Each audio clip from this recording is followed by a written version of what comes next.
আজকে আমার ডিনারে ছিল রুটি এবং চিকেন।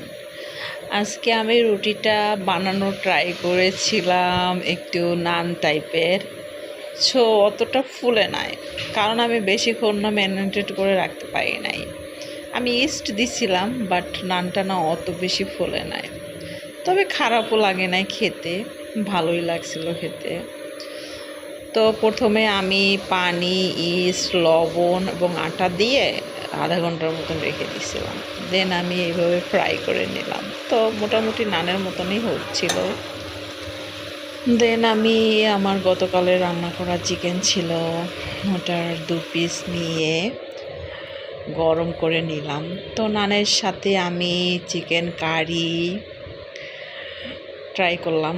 তো খেতে দারুণ, আনকমন একটা টেস্ট, বাট টেস্টি।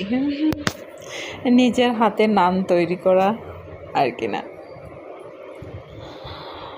তো ভালোই লাগছিল গরম গরম খেতে, অন্যরকম টেস্ট।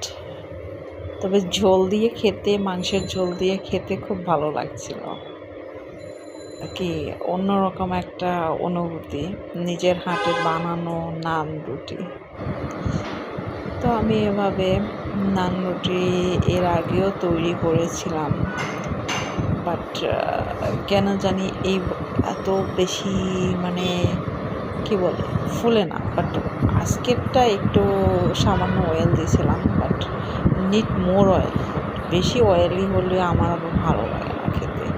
তো এর জন্য আমি এত বেশি অয়েলও দিতে পছন্দ করি না। এর জন্য আমি কম অয়েল দিয়ে আর কি বানানোর ট্রাই করেছিলাম।